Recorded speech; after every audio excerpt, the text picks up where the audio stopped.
everybody. Welcome to 2021. We made it. Oh, I'm so relieved. For those of you who were with us for our massive 4-hour New Year's Eve epic, that is coming online soon if you want to rewatch any of it. If you weren't with us for our massive 4-hour online epic for New Year's Eve, that is coming online. If you want to watch it again soon, you can watch it on our Twitch, you can watch it on Facebook, you can watch it on our YouTube, and soon it will be on our okoshicon.com website. Hi, everybody. I see we have the usual gang and a few more. So glad you could be with us. My name is Julianne. You are watching Okoshicon Online, and this is Make Your Monday, the Japanese-related arts, crafts, cosplay, accessories, and other crafting show. We hope we can make your Monday a little bit better, because let's be honest, Monday's not my favorite day of the week. But right now, I don't even understand what days of the week are anymore. I still haven't gotten over the whole like New Year's thing. So, so glad y'all are here. I just want to say a couple of quick announcements at the beginning. As always, first off today, I'm not feeling really great. So please pardon me if I'm a little bit chaotic or disorganized, but that is kind of why we have a chill playing theme today, is because I figure a lot of us still haven't gotten over holiday brain yet and snow brain. For those of you who are not in Central Texas, we had like 3 to 6 inches of snow yesterday. I had 3, the director had 6, and we're only like 15 miles apart. So that's a lot of snow for Texas. Everything was shut down. Offices were closed, schools were closed, everything was closed. Texas does not handle snow at all. So we are still a little bit excited by that. And of course, South Austin in particular, I live in North Austin, but South Austin in particular had some very interesting snow sculptures. Some not safe for work snow sculptures that we will not be talking about, but creativity abounds in Texas when white stuff falls from the sky. Let's talk about more interesting things though. We have our usual 4 to 6 shows at Okoshicon Online every single month. What is coming up still in the month of January? We've already had 2 shows. So normally every month we would have had 3 at this point, but because we did a New Year's Eve into New Year's morning, we did not have our first show. So for those of you who are not aware, the first Saturday of every month is generally anime afternoons, where we talk about all things anime related. In fact, I am so not on the ball. I don't know what we're doing for February. That is usually our Valentine's special. And I know that we have some crafts that will be coming up for anime afternoons. But I don't know who the guest is going to be yet. And that's on me. So I will have something for you by then. But also, second Sunday of every month, we have the Demo Disc Okoshicon, where our guys play old sort of 90s demo versions of video games. So it's a little bit retro nostalgic gaming. So that happened last night. Today is the second Monday of the month. And so obviously we had, so Demo Disc January will be next week instead of yesterday. Sometimes these change slightly, or maybe I can't count the days of the week. I told you I don't know my days of the week. So next Sunday, we'll have Demo Disc Okoshicon. Today is the second Monday of the month, and this is Make Your Monday. And we are always in the evenings, and we do something that is Japan related, or that is like cosplay, kawaii, something cute, something entertaining, so that you can kind of get your hands in and start crafting with us. Today is a very relaxed thing, but sometimes it can be more involved, and sometimes they will have a supply list. So please be sure to either contact me and get on the email list if you want the supply list, or you can always check our Facebook or Instagram, or my personal Facebook and Instagram. All of these will have the supply list for the upcoming shows. Now, I have shows that are scheduled. The next 2 shows coming, and then later in a few minutes, we'll talk about what you guys want to do for the rest of this year, because I have so many ideas. I'm not sure what you really want. And then the 4th regular show that we have every month is the Japan Stories show, and that's coming up. That's on the 4th Sunday of the month. That is coming up. I think it's the 24th this month. Let me check a calendar. Yes, it's the 24th. That is at 2 p.m. in the afternoon. And this month we have Rob Dyer of The Real Japan, and we're going to be talking about planning a trip to Japan. We're not going to like the tourist areas that everyone goes to outside of the major cities. So getting off the beaten path, going out into the countryside, even if you don't speak Japanese. So Rob is going to talk us through how you would start to plan a trip like that, going beyond sort of what they call the golden route or route. Actually, they say neither of those in Japanese, but you know, in English we pronounce it both ways. So basically, Osaka, Kyoto, Tokyo, Sapporo, Hokkaido, you know, some of those, the big cities, lots of people go to, but he's going to tell us how to get beyond that in our Japan travels. So that's what's coming up for the rest of this month. And then we start again in February. Things keep going. We always have at least 4 of everything. I don't think there's ever like a February where there's not a 4th Sunday, is there? No, there's all, well, we certainly have one. So at least for February, we should be fine. Again, if you want more information, you can sign up on our mailing list. That has been popped into the chat. If you guys see me looking over here, that's because I am looking at the chat comments section. You guys can sign up for the mailing list. You guys can also email me directly, or you can contact me, social media, things like that. So let me talk about what we have coming up for the next 2 episodes, and then I'll like some feedback about what's coming up. I see we just lost a lot of people. Maybe I was too boring. Oh well. But what's coming up next month on this particular Make Your Monday is going to be origami jewelry. So we're going to be learning to take paper or fabric, and we can stiffen fabric so it becomes the texture of paper for folding, and then turn that into jewelry. Now, part of that will also be learning very basic jewelry making techniques. So working with jump rings, working with ear wires, you know, how to put clasps on, things like that. All of that will be included in next month's program. And then that you can use to get into some additional basic jewelry making skills. Once you learn how to put together an ear wire and a jump ring and a charm, you can make earrings of a bunch of different types. Then in March, we'll be talking about all things cherry blossom related. So how to make your own fake cherry blossoms, how to make home decor with cherry blossom themes. So all of our shows in the month of March are pretty much going to be cherry blossom related, because sakura is their Japanese term. Sakura is one of my favorite things in the entire world. So we will be talking about sakura all of March. I don't know what the demo disc people are doing. All 3 of my shows are going to have sakura involved in them somehow or other. But I have other things that I can teach you guys, and I don't know what the interest is. So please either drop a message in the chat, or drop me an email, or drop me a direct message. Here are some topics that I think we might want to talk about sometime this year, but I don't know how interested you are. So we could talk about amigurumi, which is making little stuffed plushed animals out of crochet, and how to do the basic crochet, what types of yarn you would use, how to do a single crochet, things like that. So it's like a very beginner level crochet tutorial, but then we'll probably get into some of the designing elements and how you learn to make your own amigurumi, and then what we'd use to stuff it and things like that. I'm thinking about doing a tutorial on making your own yukata. Now, yukata is a summer garment. It's like the cotton equivalent of a kimono. It doesn't have a lining or anything, much more common to wear in hot climates like ours. I won't be able to make a full-size one in an hour, but I was thinking maybe like a doll size. I could probably do that. Now, that will require going upstairs into my studio, which is a bit of a mess, and it can be a bit noisy with the sewing machine. But if you guys are interested, please let me know. If not, you know, that might be something that would take more than one lesson on. So I would really like some feedback on that before I commit to it. Other things that we could work with, we could certainly do more of the other different types of accessories. So I know that that crochet accessories are very big in Japan at the moment. Let's see what else. I mean, I have so many different craft techniques repositories in my brain, and the supplies upstairs. So like needle felting is very popular in Japan right now. I certainly, Daiso has wonderful needle felting kits. So if that's something you're interested in, let me know. Otherwise, if I don't hear, I'm just going to keep making things up based on what I feel like, which is kind of what I've been doing this whole time. But so far, you guys seem to like it, and I do appreciate that. A big shout out to those of you who are still with us. I do appreciate each and every one of you. I do know that some of you do not have Twitch accounts, so you cannot be commenting. Let me check. So I've got something else that's popped up here. That was all. That was just reminding me about the Okashi thing. Oh, sorry. Demo disc. We're all Okashi here. Let me take a breath. Basically, if you have things that you'd like to see on this particular show, let me know, because otherwise we're just going to work our way through my rather extensive knowledge of Japanese arts and crafts. We could do kintsugi, which is the art of Japanese joinery. You may know that my username is kintsugi style. There's also faux kintsugi, which is like working with metallics on fabric and things like that. There are so many different techniques out there. So please give me some feedback. But that's not what y'all are here for, right? Y'all are here today to hang out and play with washi tape, right? So let's switch cameras for a minute. See if we can get the other camera on.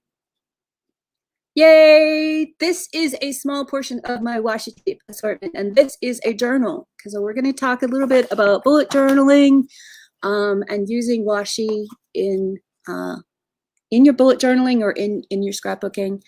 Now, first I'm going to talk a little bit about washi tape, some of the different properties and some of the different types, and then I'll talk about organizing washi tape. Now, I know some of you guys are interested in trading washi tape, so I'll explain how that usually works. And then we'll get into some actual projects. I have a couple things that I can show you, or at least a couple of practical implementations. I will say there's no way I could show you everything that you can do with washi tape, because there are thousands of different ideas. There are entire books out on it. I will show you one of the books that I recommend, but you know, we would be here for a couple of weeks if I was trying to show you hands-on projects. There's so many different ones out there. But let's talk about the different types of tape. This is a quarter of my washi tape collection. I've got 4 boxes of it here, and so I'll be showing you some of that in a minute. But just to tell you, an important thing to realize is that in the United States, so like here's a Scotch Expression. So this is a Scotch 3M brand, and my camera is inverting the words, so you can't really see what the words say. But this says washi tape on it.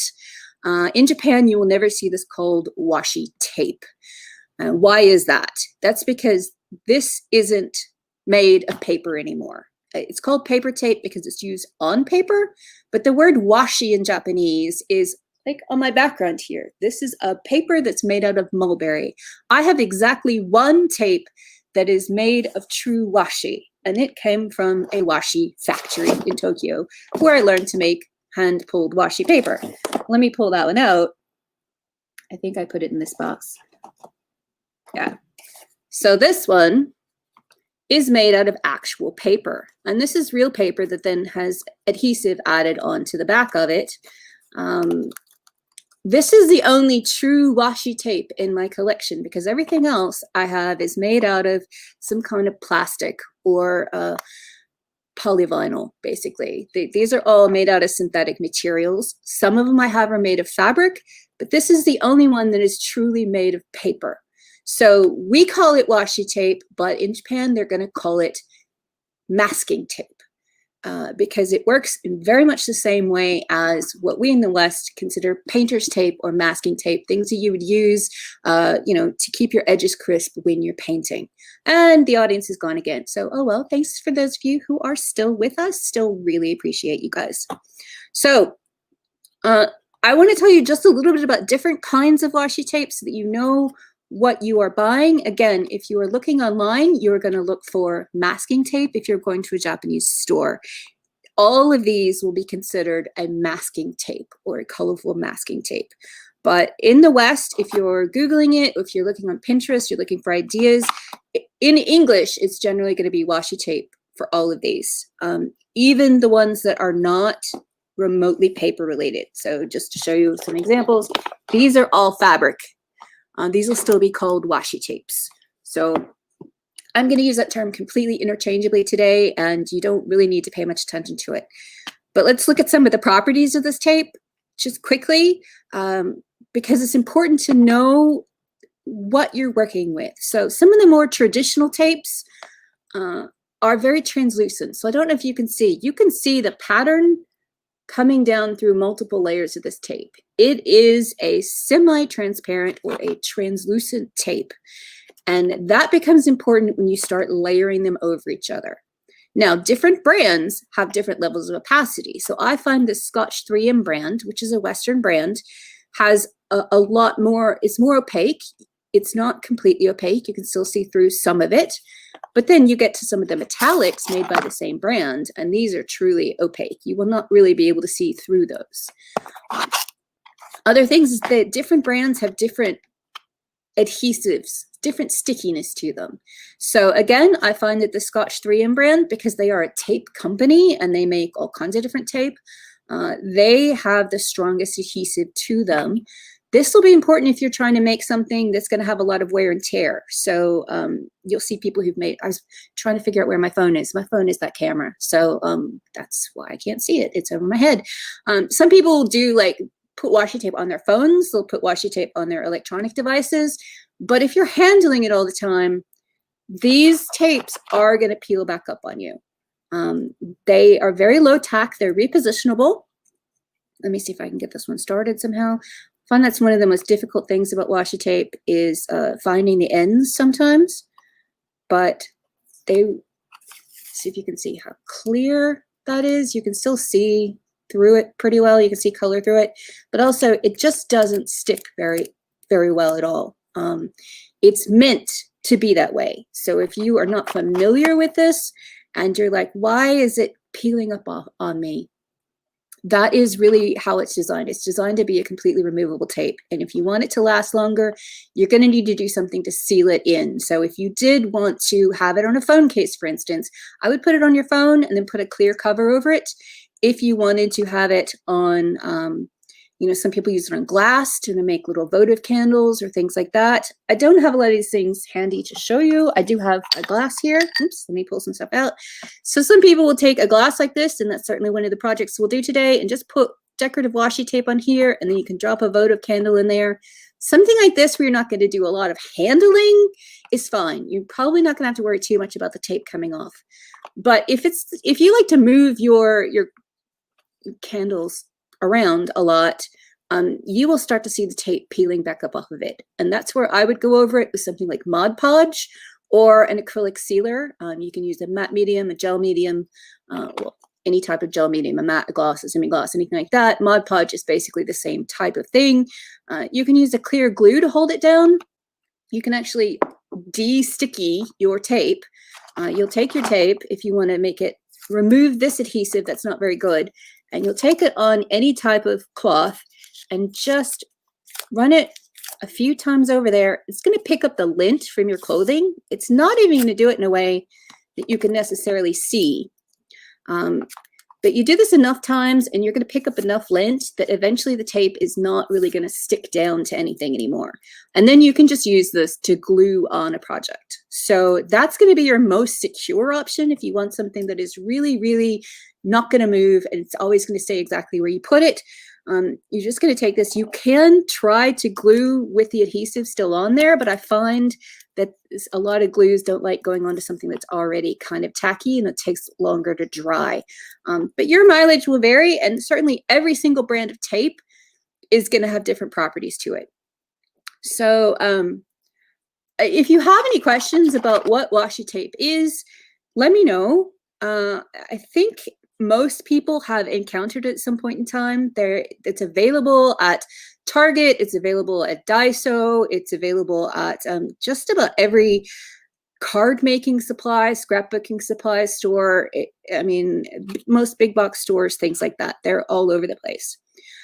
So the biggest problem for me is, as you can see, storage. I mean, I wish I had a single answer for you of how you can store your washi tape in ways that you can find it.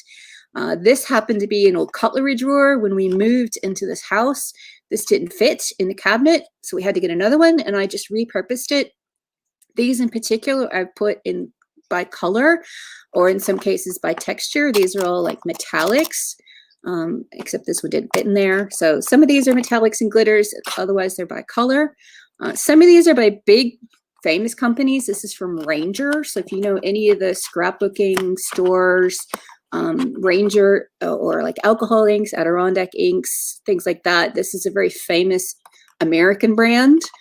So they make their own washi tapes. They all tend to be in these sort of muted palette tones because Ranger is very steampunk inspired for a lot of their palette. But yeah, the problem is you can buy too many washi tapes and I can't resist a good tape. So people will suggest, oh, do this, do that, this other thing. And let me show you why that doesn't really work.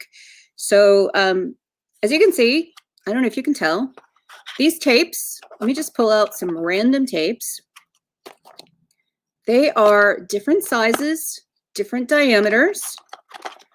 And here's one of the tricky things I find. So here's this tape. Here's a bigger tape. Sometimes if you're not paying attention, they'll nest inside of each other. So keeping it straight like this, not necessarily the answer. Some people will actually get little dowels or like knitting needles. If you have inherited a bunch of knitting needles and you're not a knitter, you can slide knitting needles, especially the cable kind, the ones that have a big long thin cable attached to them, plastic cable usually. You can slide a knitting needle through there and it helps stop sliding it around. Some people will take, they recommend things like, this is a cigar box. Well, the problem with cigar boxes, I have about 8 cigar boxes in the house, and most of them are too shallow to fit washi tape into. So again, it depends on the size of the tape. If your tapes are this size, smaller, then sure, they might fit in more of the cigar boxes. But if they're these big fabric ones, and these all came from Daiso, different Daisos, 3 different continents, basically. I've been collecting these for years. These aren't going to fit in anything that's going to fit in here. So I can't say that there's a one-size-fits-all solution. Here's another problem. Another set of washi tape. These, again, all different sizes. I have just taken a box that was from this is from Igu Crate, which is a little surprise stationery box. You know, it's a subscription box, and I didn't really like the stationery, but I kept the box because the box was cute.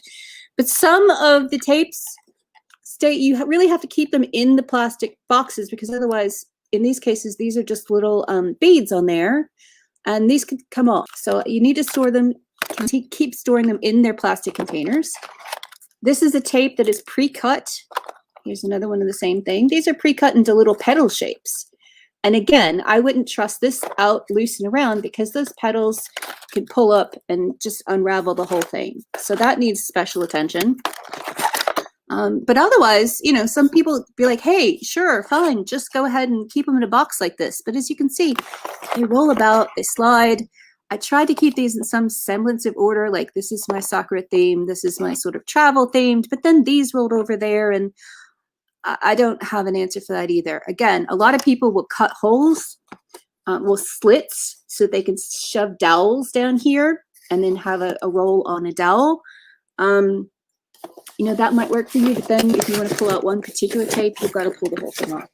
Let me show you a couple other selections, because we still haven't seen all of my collection yet. In fact, you'll never see all my collection, because it is everywhere in my house. Every room in my house has washi tape in it, we've discovered, as I was looking for things. Here we go. Here's another giant box of washi tape. Some of them I just keep in the box that they came in. This is a collection. That would be hard to look at it like that. That's a collection. I didn't realize when I purchased it, this was a knockoff. And the reason why I can tell this is a knockoff is because these colors are very gray and subdued, which is not, I'm sure, how they were designed originally. You can see this was probably meant to have a white background. And this is just not the most attractive colors.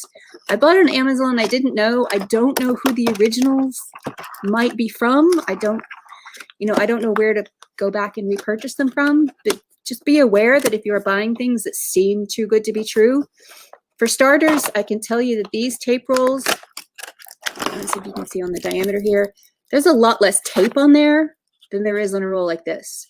So even though it seemed like a good deal to be getting, I guess there's like 40 different ones in here, and I didn't necessarily get a lot of tape for that value. I just got a bunch of different patterns for that.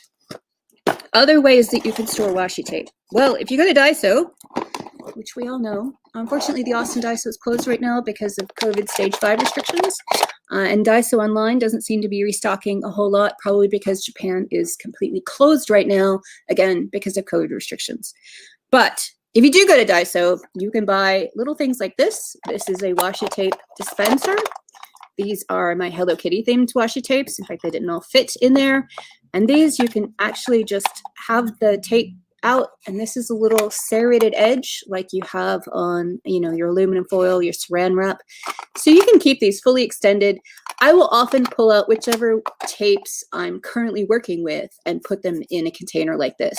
They do stack, but if you have as many tapes as I do, fitting 4 to each little particular bin, even if these bins are only $1 a piece, that would be, you know, $50 at least, if not more, probably more, far more than $50 just for me to keep them in these little containers. And then I've got to have space on the desk for them. So that doesn't always work. Daiso also sells these types of containers, which open up this way so that you can access, they don't have any type of cutting surface, but you can pull the tapes out like here. These are actually the lowest tack These are more like highlighting tapes. These are actually made of paper. I forgot about that when I started. These aren't sold as washi tape. These are sold as highlighter tape because they're very thin. But you can use them in the same way as the others, and then you can paint over them, which is really unique because most of these have a slick surface. But this is a kind of cool design. I bought the entire set again at Daiso or Syria or one of the 100 yen shops. Again, highlighter tapes, same thing. These are completely translucent. So some people don't like using highlighters in their textbooks. You can just use this translucent tape to highlight things with. But that still doesn't always work. I mean, there's some tapes that are huge, so I don't know where to put them. Some tapes that come in little tape runners. If you've ever used like glue runners, they work in the same way. But again, storing those can be difficult. Sometimes I just don't know how to organize them and they're in a giant bag. So again, I don't have an answer. I know that is one of the most searched for questions is how to store washi tape, but I don't know. Now these are actually masking tapes, and these are both Scotch 3M brand. These are exactly like the painter's tape. You know, we're used to the sort of beige or blue or sometimes green frog tape. That's exactly what these are. They just happen to have patterns on them, but they are the exact same texture. They just have, you know, different printed designs on them. But I would still use them the same way. They're the same level of adhesive, the same stickiness. So just go ahead and use any of these things. So I don't know if there's anything else I can really say about washi tape. I think we just need to dive in and start working with it. Let me show you a couple of examples of things that you can do. So I have a photo. Let's see if we can get this photo up. That is a postcard that I made for a show in Tokyo last year. Let me see. We have had a comment, which is just an idea, maybe for the narrow ones, you might be able to use an old audio cassette container since it's subdivided a bit. That's possible, but I find that, you know, I do have an old audio cassette container, but, you know, it's about yay deep, and these are kind of like this, and it might be hard to kind of get in and, but, you know, I'd try it. I'd try anything. If you have something sitting around the house you think would work, I would try that before going out to buy something. And certainly all the washi tapes are different sizes, different diameters on purpose. I mean, sometimes you want really thin ones to do certain detail work. Some of them are really, really tiny. Oh, it says almost no tape on it. I mean, look at that. There's very little tape on there. I bought an entire package on Amazon, but this was, you know, didn't turn out to be a very good deal. There's probably like maybe 5 feet of tape on here in these patterns. They're cool patterns, but that was, again, a bit of a ripoff. But yeah, I would try anything. Sometimes some people just leave them in the box. Sometimes the boxes are really cute and it's easier to tell which ones they are by looking at the packaging on the front. Oh, I was going to grab, and now I don't know where it is, but I have bought custom washi tapes that are designed by artists. So Cakes with Faces, who I mention a lot on my shows, she did some wonderful custom washi tapes that I have collected. All kinds of people are now selling their own. And if you go on Etsy at any given time, you can find all kinds of independent designers who have made their own washi tapes and they're selling them. The quality of that will vary. If you are a designer and you're interested in designing your own washi tapes, I would highly recommend. There's a couple of YouTube videos out there about how to pick the manufacturer, because obviously some manufacturers are better than others and your clients will be happier with some rather than others.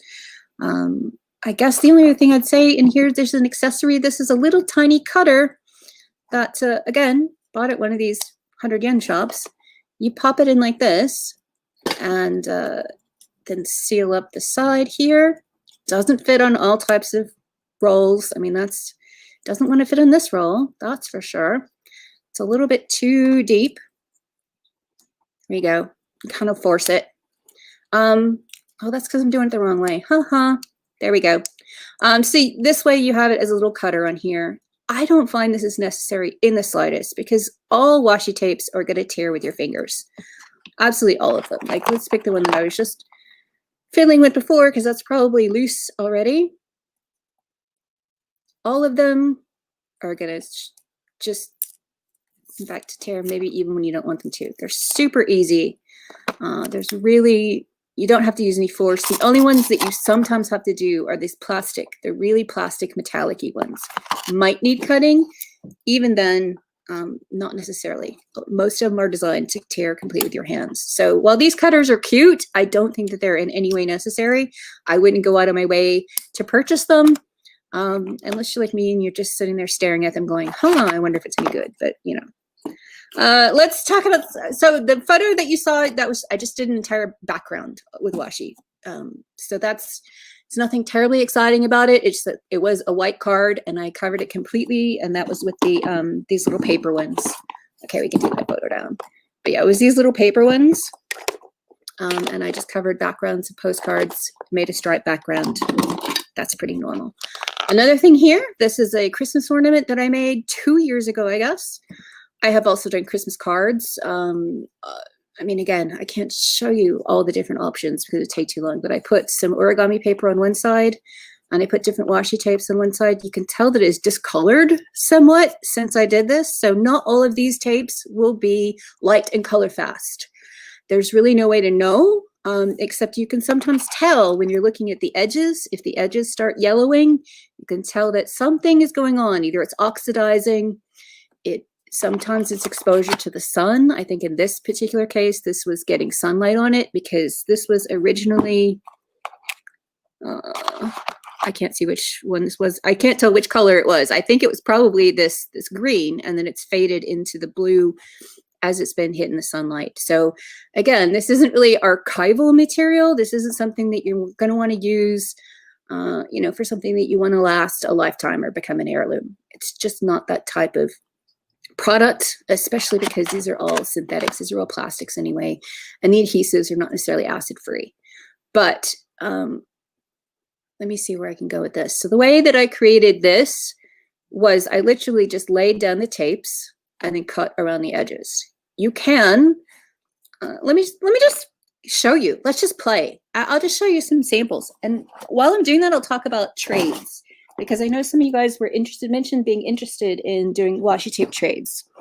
So what a washi tape trade is where people take their collection and they will take just small samples of some of their patterns.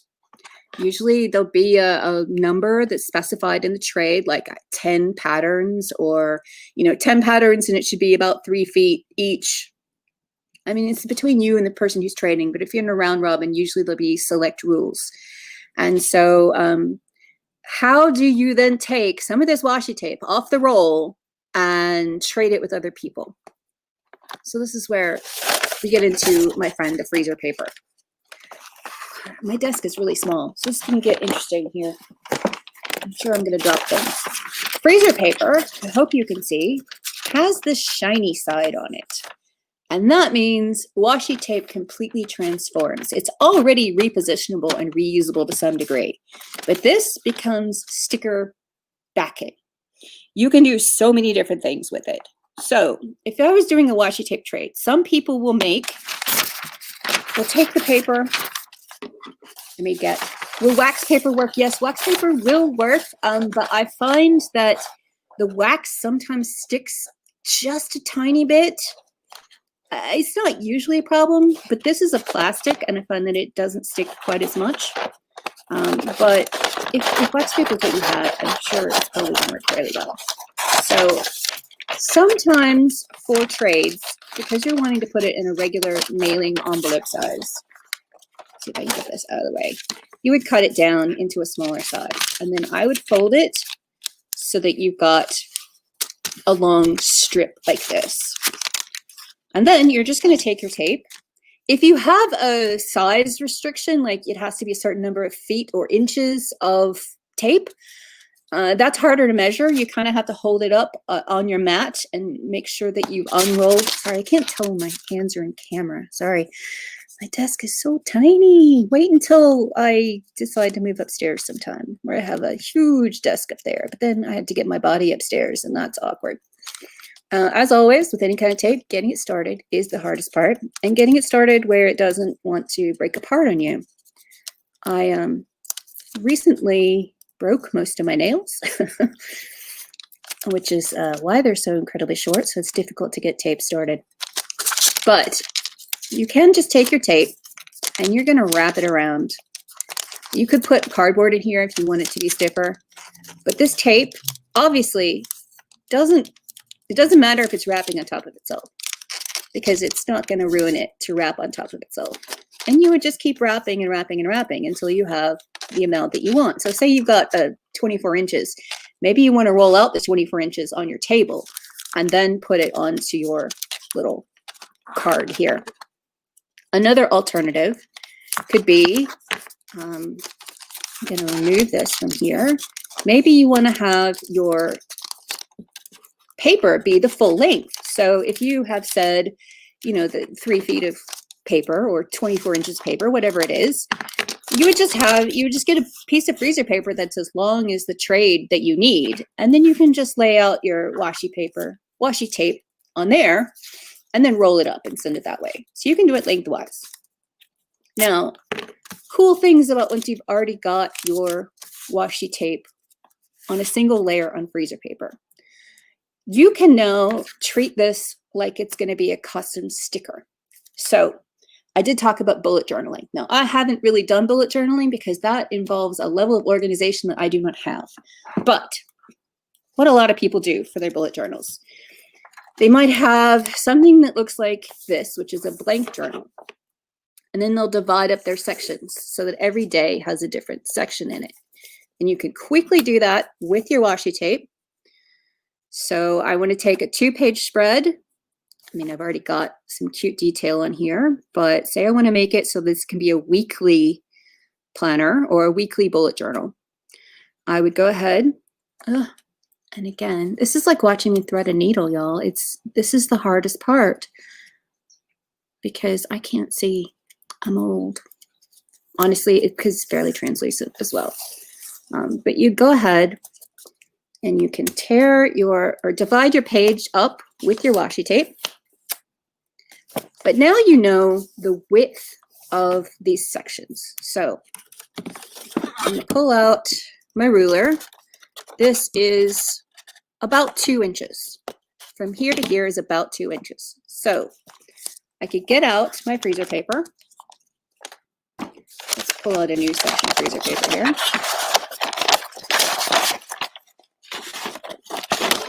And again, I'm sure this is the time when the director is going to pull up the never use fabric scissors on anything but fabric. Because I have to tell you this every month, right? Because somebody out there is like, I have 1 pair of scissors. Can I use it for everything? And everyone else will use a spoon. Because no, you can't. Because I said so. Never use fabric scissors and anything else. I usually try to hold down both sides, both ends, because you know your freezer paper will roll up on you. That's because it lives in a roll.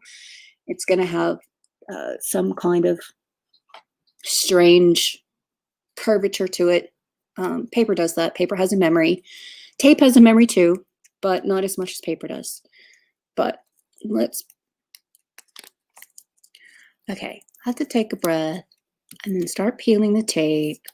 It peels apart on me. Breath. Okay. So let's have a piece of tape like that. Here we go. Let's have another piece of tape. Something different. Here we go. Let's use this one that looks like a ruler. It's kind of cool. You can see how easy that was to reposition. Tape is very easy to pull back off again and reposition it. So you've got some tape here. You want to take your journal with you maybe, or you want to at least have it pre-prepared so you don't have to think so much. You then just take your paper and you measure in your 2 inches. And then you could go ahead and take your craft knife. I use an Olfa one, obviously. You all know I'm Team Olfa all the way. And you can also use your mat. This one happens to be in centimeters. But say I want, 5 centimeters. I would square off my edge here. This is the safety blade because it's for children and I need that at times. Make sure you've got a square off edge and then move your 5 centimeters. And now you've got a pre-formed sticker sheet that you can use these little pre-cut shapes back in your journal Oh, where to put the journal? Oh, who knows? Here we go. I need a bigger desk. I really need a bigger desk. But yeah, now you want to create some little dividers for your bullet journaling. I mean, this is upside down, so it's hard for me to pretend that I'm writing. So here's, you know, bullet point 1, here's bullet point 2, blah, blah, blah. Say that's my 3 things I'm grateful for today. And then I want to divide up my section so that I'm ready for the next day. I've already got my tape pre-cut to the right size, and there you go. That's how I can make the dividers in a bullet journal. And these can be, as you know, you can have whole collections of them already ready to go. I know people really like doing this for travel journals as well. They like, you know, having all their supplies with them. As they go on a trip, they're ready to make it interesting. Also, as you can tell, this tape is really good for sticking down. Let me see if I can find something that looks like a, okay, we'll pretend this is a ticket stub. It's not a ticket stub, but pretend it's a ticket stub. You've already got a little bit of paper that you can keep your souvenir or your paper memorabilia in your journal, and it's an easy way to have it stuck down already. And so some people will prepare them in advance before they go on their trip. And if they've got just these little pages with all of their stickers on them already, you can have that and you can take it with you on your trip and have a really interesting and entertaining travel journal. You can stick postcards in, you can use the tape to hold all kinds of things in place. Obviously, it's a little tricky if you have fur and it wants to grab up the fur. But, you know, I wouldn't use this one for a travel journal, to be honest. It's kind of bulky. This is my Okashikon notebook. It's very Okashikon, isn't it? If you guys are new to Okashikon and don't really understand, we're all about the cute everything. Another tip of things that you can do once you've got your washi paper already on freezer paper, washi tape already in freezer paper, you can take little craft punches and make yourself some stickers. You'll know I love Sakura, so we're going to make ourselves a little tiny Sakura sticker just by punching it out. See if I can do this on camera without it popping. Okay, maybe I don't want to do it that way. Let's do it the proper way. Normally, what you would do if you really want to make sure that you've got everything lined up is sometimes punches have little holes in the bottom. I'll just show you what I was trying to do here. So that way you can see how it's going to be, and then you'd push down. My hands aren't doing so well, so I need the hand strength of doing it the way it's designed, which is just go ahead and line it up and then push down. Your little punch will come out. Now you can't really tell, that was not a very exciting tape to be doing with it, but this obviously now has a peel off backing, and if I had fingernails, I'd be able to peel it off. Let me try that with a bigger punch. Again, just giving you a preview of the Sakura lesson. This one is a bigger punch. So this is a size. You would probably need multiple layers of washi to really, strips next to each other, to really be able to get a full size sticker out of it. But just so that you can see what I'm talking about, I've gone ahead, punched it out. And now you can peel off your little sticker here and then have your Sakura shaped sticker ready to put into your journal or on your page. That one doesn't look very interesting because I didn't actually get the whole size of the sticker. But if I had had a bigger tape, remember I have these huge tapes, so they're like this wide, that would be able to punch the whole thing. Or I could do 2 layers in a row. So let's see what it looks like if I do 2 layers in a row. We're definitely now at the playing part of the evening. So if you guys aren't into just sort of random experimentation, you're probably not going to enjoy this. But I love it. I love just playing around, mucking about. This tape, now that I know, isn't really going to show up too well. Let me pick a different color. Goodness knows I have enough tape, right? Let's take this one. That should show up pretty well, especially once we do the punching. So let me show you some tips on using paper and getting it to line up nicely. So let's see if I can make this in the camera's field of vision a little better. I just use some washi tape to stick down the ends if I'm not holding it down with something. but you can tell the adhesive isn't great, so it doesn't always want to stay down. But let's look at what it's like to try to line up pieces of tape. So here's one tape here, and you want your pattern to maybe try to match up. So you've got to go very, very slowly. You may, if you're doing it about that size, want to pre-tear the tape, because sometimes it's easier. And you want to try to not have a gap, but you don't want to have too much overlap either. So you just have to eyeball it.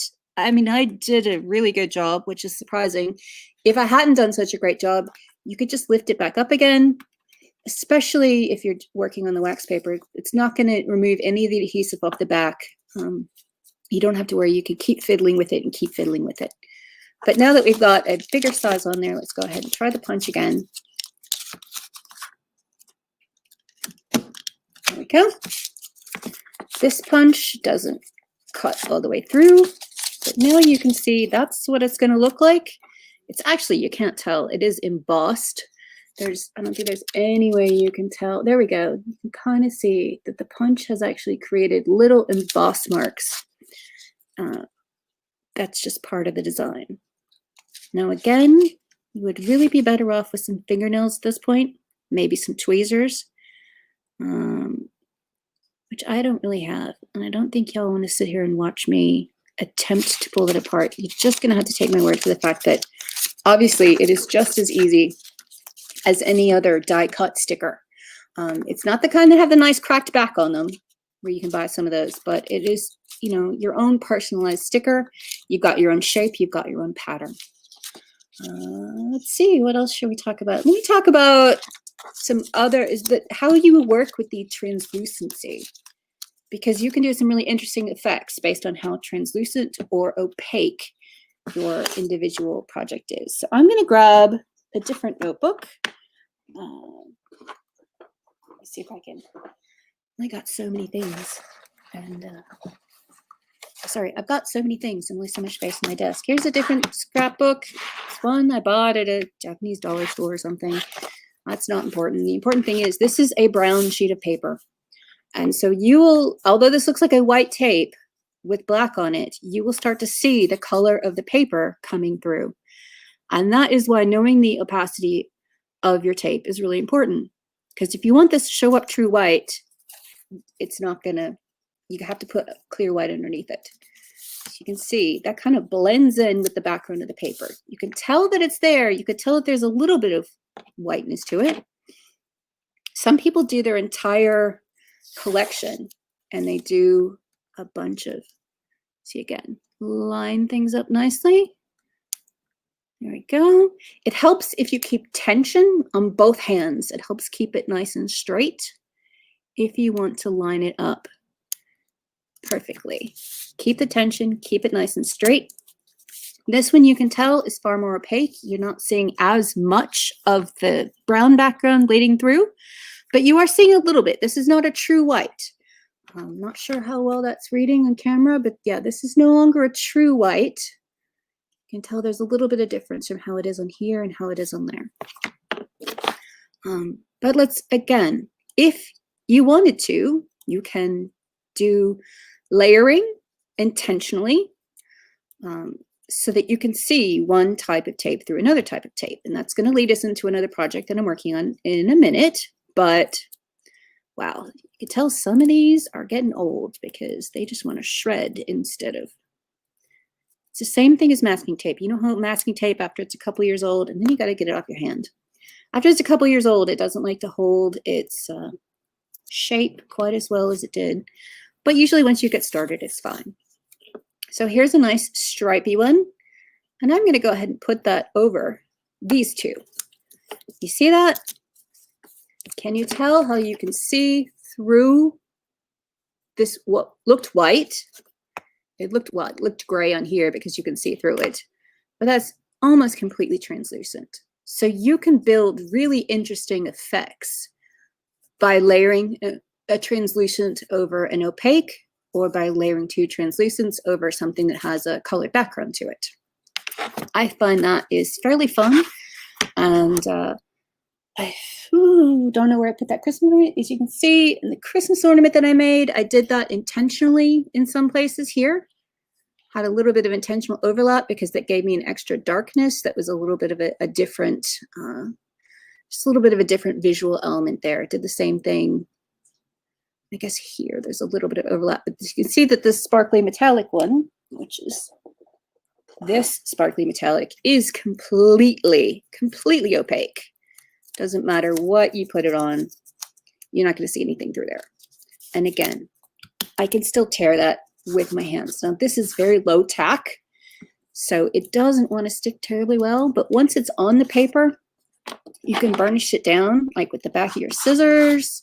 If you have a bone folder, if you have a ruler, you know, you can kind of press down. You can, you know, back of a spoon, any of the things that you would normally use to burnish or to like really get a crease in a piece of paper, you can also use to really get this tape down and stuck on in the way that you want it to. But let me show you the book next. Okay, well, well, it's actually going to show you. This is a little gift box. Y'all know that I often get various earrings from Pretty Kiku, and this is one of the boxes that she puts her earrings in, so that was cute. Let me show you the book because the book has some ideas in it, and then I'm going to show you some of the ways that I personally like to use washi tape. So, you know, we don't have the world's longest amount of time tonight. And let me just flip gently through. This particular book is called Washi Tape. It's by Courtney Cerruti.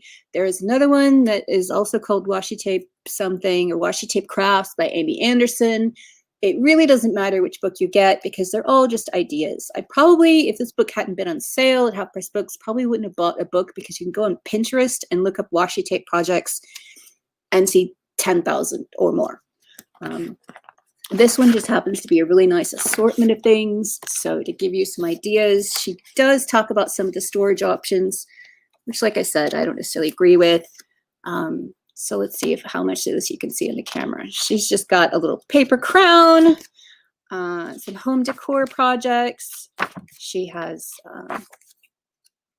working with the opacity of the tapes to create interesting different textures. I do like how she stores this in like wax paper containers. That's really cute. If you can get a bunch of the same size, an old box from the wax paper. I'm definitely going to try that next time I have an empty. I have not done that yet. And it would, again, you've got to, then it depends on how you want to store it. Do you want to store it by tapes that are of similar size? Do you want to store it with colors together? Because if you want to keep your colors together, but the rolls are too different of a size, it can be awkward.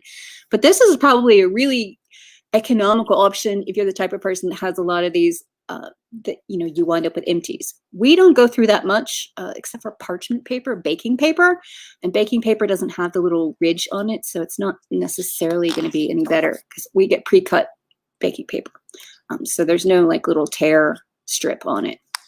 But that's certainly something cool if you use a lot of saran wrap, wax paper, aluminum foil. That could be a really nice way to repurpose those boxes.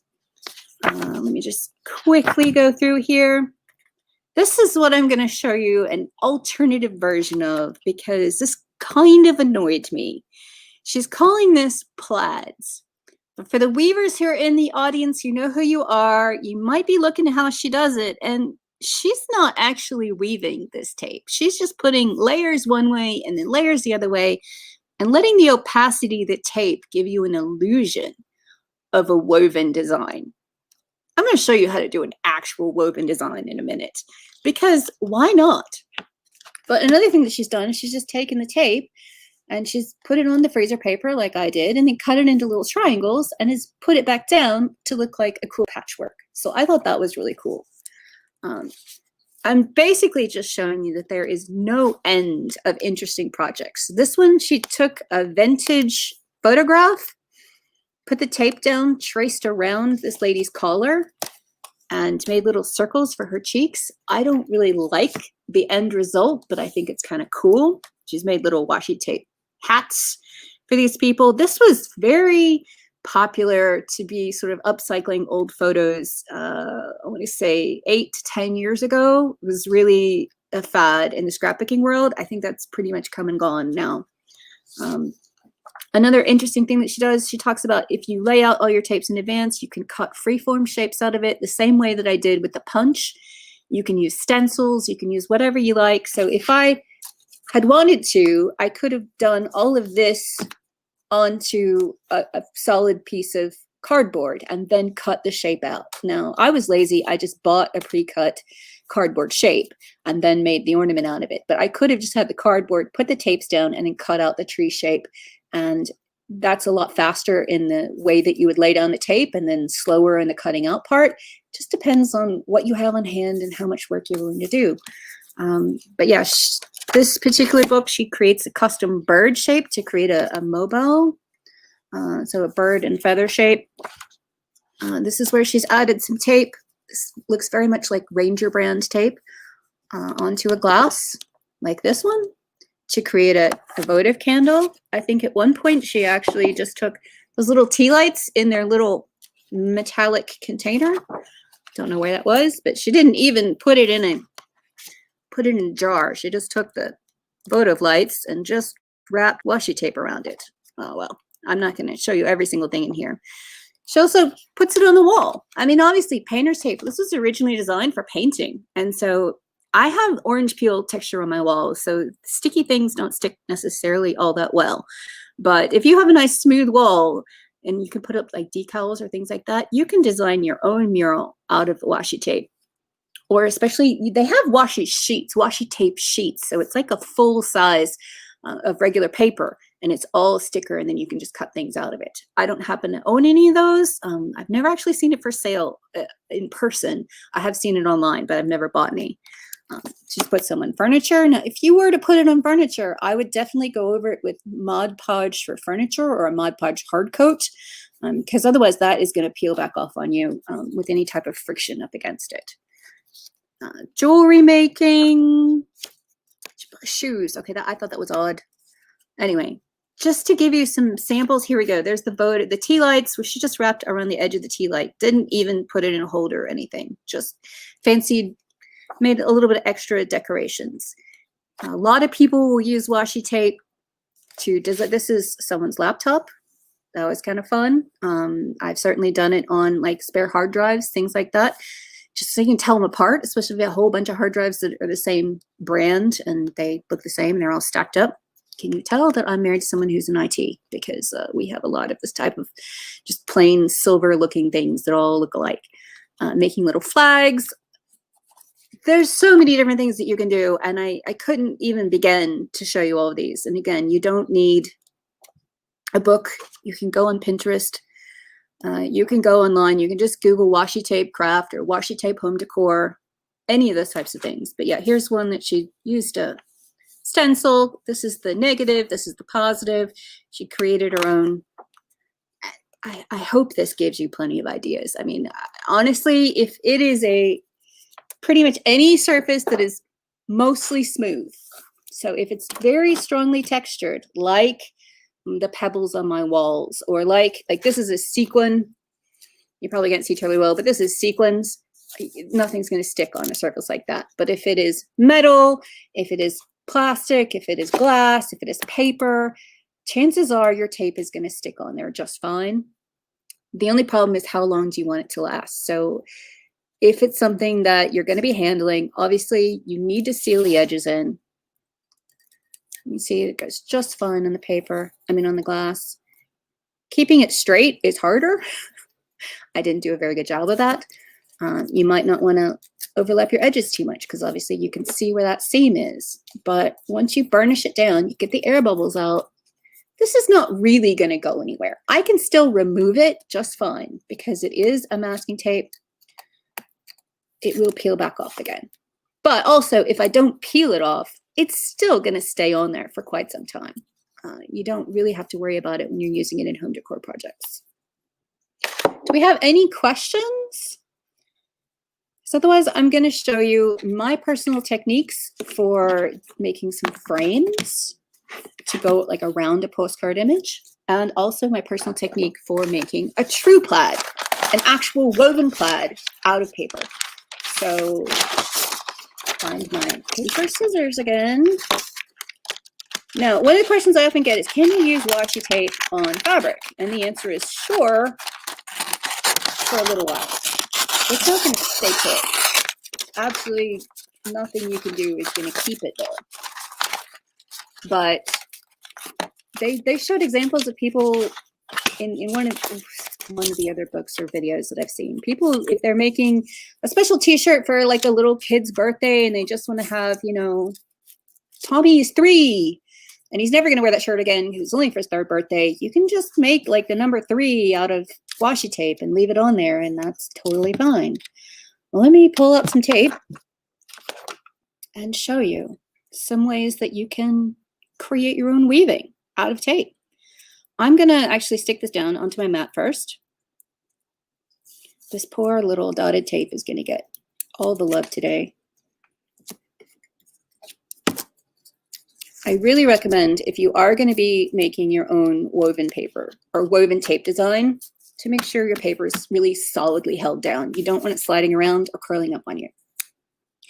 Now, she had something that she called a plaid. And I would say that if you really want something to be a plaid, you've got to have at least 3 different stripes for each section. So let's put down 3 of these semi-translucent colors that we've already been working with. Let's grab another one, a slightly different, the one that looks like a ruler. Now you don't want to really push these down. You're not, anytime you're working with a woven pattern, you're going to be picking it up and dropping it back down again. So you don't necessarily want your collection to be really jammed on there, to be pushed onto this backing paper, because you're going to keep lifting it up and putting it back down again. Obviously, if you do want your paper to stay down onto your mat, then you really have to, you can't even see what I'm doing. You have to really rub that down and do it well. But I'm going to get, apparently, these cutting mats are another thing that washi tape doesn't like to stick to you very much. But that makes sense because it did have a strong texture, like I was telling you about. Let's go make another set. And another stripe. I'm going to make 3 sets going one way. Okay, you don't want it to get completely wonky, so lift that back up, lay it back down. So it's more or less straight. 3 stripes going this way. 2, 3. And then to make your plaid a little bit more interesting, let's do different colors the other way. So let me pull out some others. Let's pull out some reds. So when I'm first starting this, I'm going to lay out my sections of strips. And then I'm going to start weaving them. So it's going to look a bit weird to begin with. Let me pull out these groups of 3. Now make sure you're holding them together nicely. And then you really only want to hold that end. This is your, for me, this is the top. You want to hold that bit down and then roll this up like this. You're only going to kind of tack down this end because you're going to keep lifting that up again. But again, grab all 3, put it in the spot where you want it. Again, hold your paper down low. I'm not the best at the holding the paper down part because I'm getting flustered because it's a weird day. Line up your tops together. And then I have left about 1 inch, maybe half an inch. Yeah, about half an inch down at each point here. Again, gotta keep things healthy. If you are doing this at home, I would recommend that you don't do this on a craft mat. Do it directly on your table. If your table is not very textured, because then the washi tape will hold your freezer paper down better. But I've learned the hard way that if I use the camera on my table here, the wood grain just makes the camera go crazy. And it's not a very attractive look because it makes you guys go cross-eyed. So I will give myself a little bit of extra work. Now see, this curled up on me. So you just want to gently pull it back out. Stay.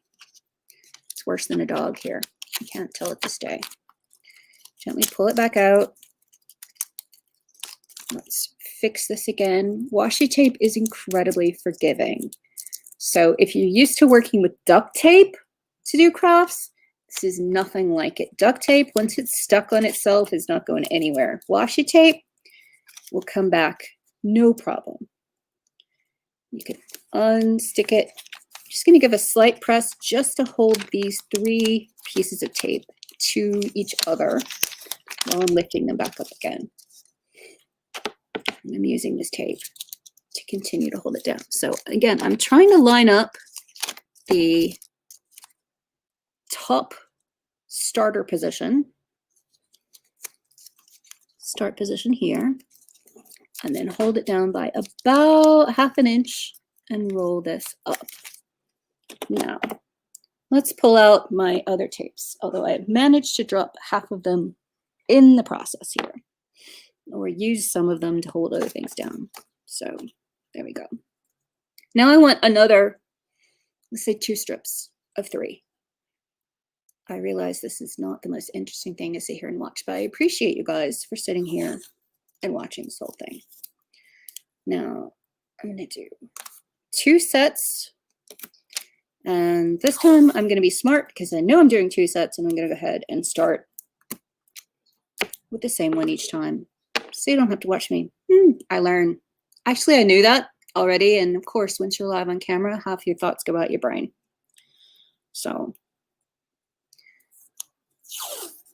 tape number 2.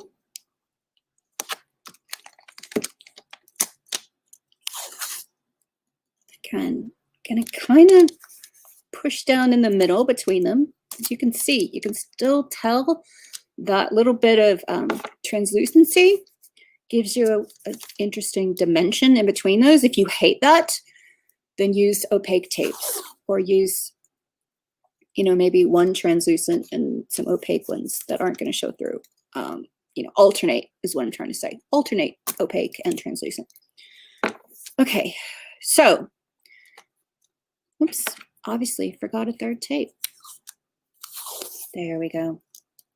We've got our strips for weaving. Now, if you've ever done any type of paper weaving, you know that you're going under, over, under, over. So in this particular case, I'm going to pull everything back so that we can start treating these strips like they're yarns.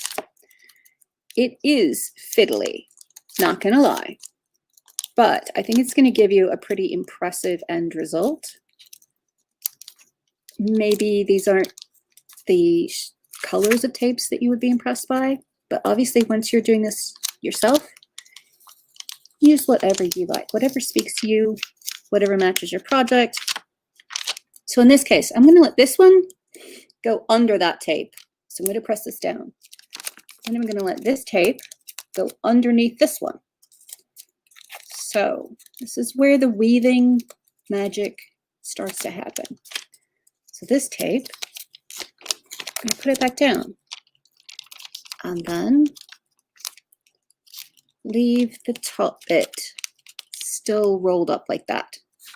Because obviously we're going to have to put something else under that later. Now, put this down. We have now created our first crossing junction. Tapes are wanting to peel up. That's okay. Just gently undo them. Gently put them back down again. Okay. Now, this tape is going to go over that one and then under the next one. But for now, those two go over. Now you can start to see how these translucencies are building up.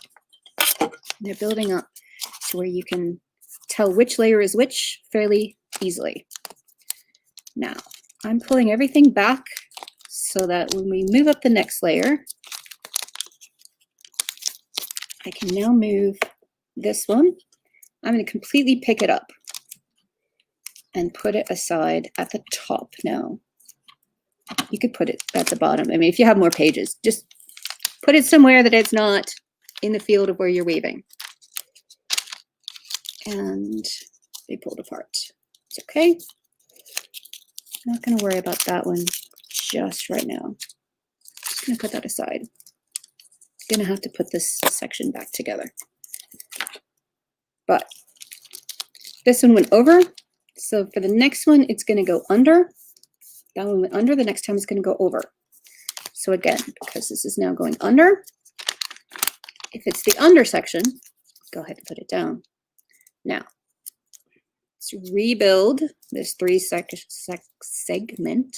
Ooh, mouth not working now. Brain not working and mouth not working. You also want to leave a gap, probably. That is up to you. That is a design choice, but I'm going to leave a little bit of a gap, about 1 tape width wide. And then go ahead and put these down. Make sure that they're all lined up the correct, same order as they were before.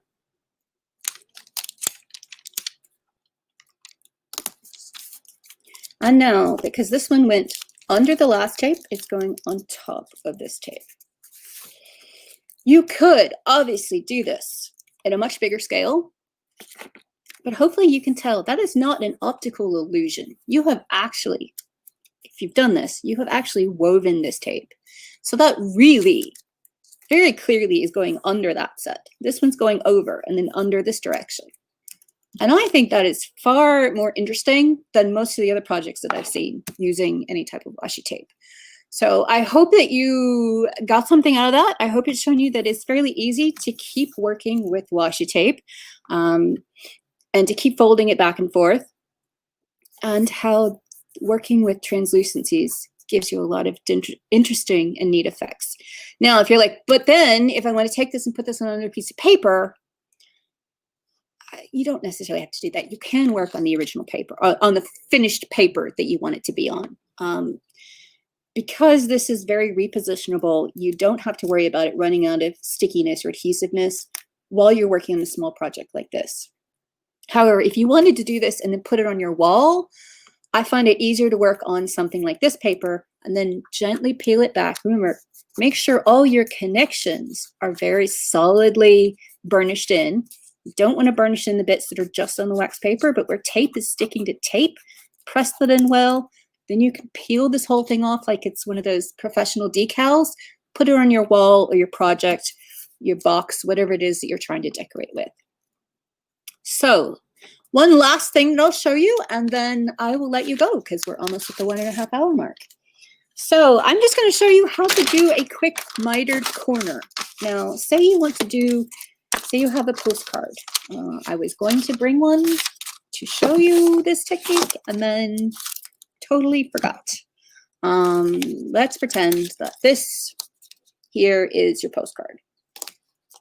You don't actually, you just need to know what size you're looking at. So you would get a pen or pencil, and this, again, you may not do it on your wax paper. Maybe you're going to do it directly onto a card or a frame or anything that, or paper that you want it to be on. But I would just lightly outline, if your pen works, which of course it is, lightly outline the size that you want so you know approximately where you want your frame to be. Then go ahead and remove your postcard. I can barely see my strips, but that is enough for me to know. If you are doing this directly on the finished item, then I would try to do those lines just slightly inside the edges. Make sure your washi tape covers up the edges, basically. So one of the easy way to put a postcard down would be just to, put the postcard down in the middle, oops, and then have tape bring it top, tape on the sides, tape on the bottom, but then you don't have those really nice dovetailed mitered corners like a professional frame. So here's my solution to it. I'm only going to show you two sides because otherwise we will be here for a while. But I am making sure that this tape goes over that line so that it will be holding down the postcard when you put it back on there. So one tape that way. Let's do a second tape.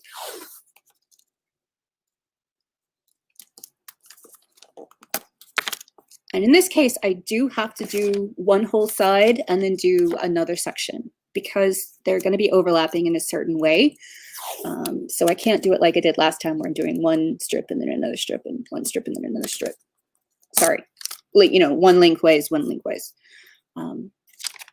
If you were doing all four corners, you certainly could do a long side, another long side, and then the two edges, but I'm not going to do all four of them right now. So in this case, I'm just going to do work from the inside out, and I'm only going to do two sides for you.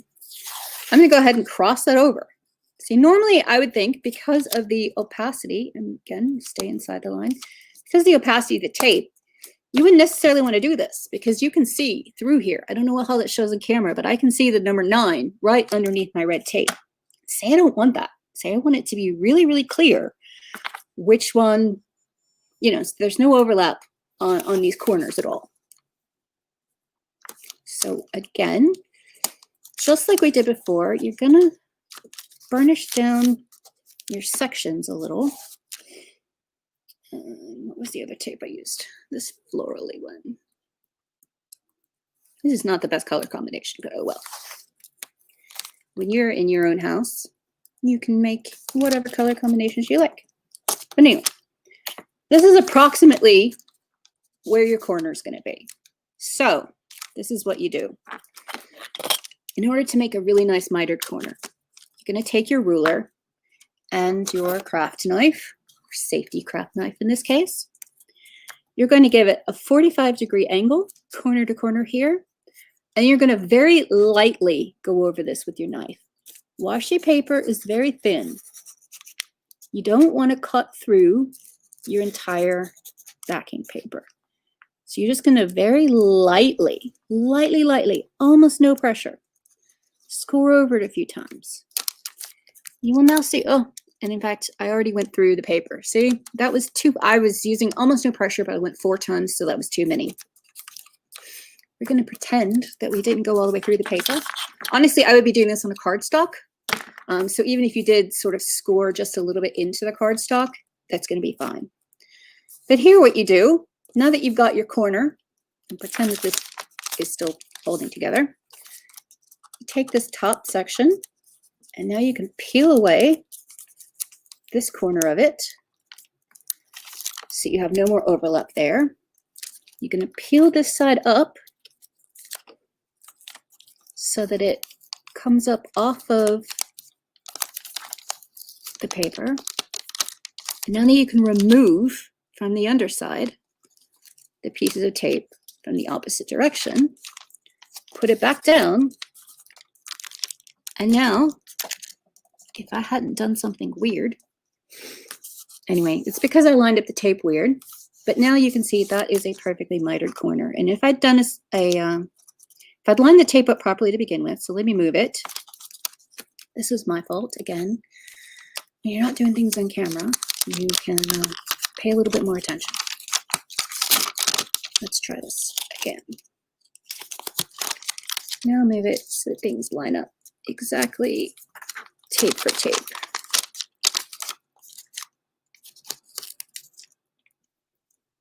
There we go. There. Now we have a perfect mitered corner, back the way it was. No overlap between this side and the other. And you can hopefully imagine that this could create a really nice, really lovely frame, especially if you're using some of the tapes. Let me pull up some of the ones from my stash, the lovely ones from my stash. Tapes that are lacy, like this one.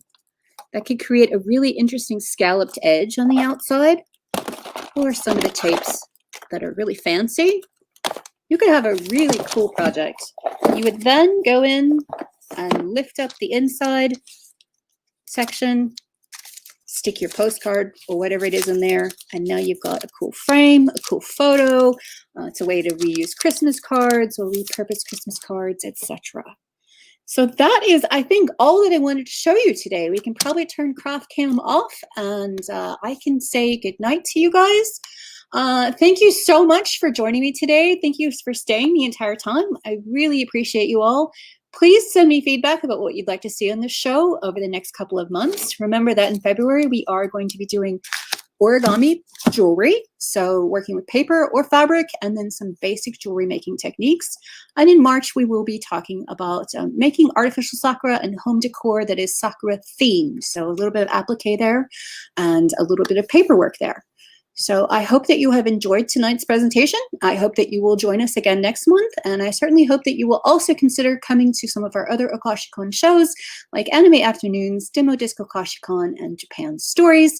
And then every once in a while we have special activities like we had on New Year's Eve, and we have J Fashion programming as well. So do check out the Okashicon website at okashicon.com.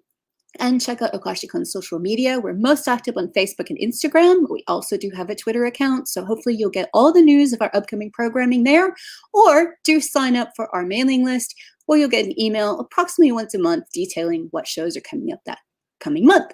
So we really appreciate you. Thank you for being part of the Okashicon family, and we will see you soon. Bye-bye.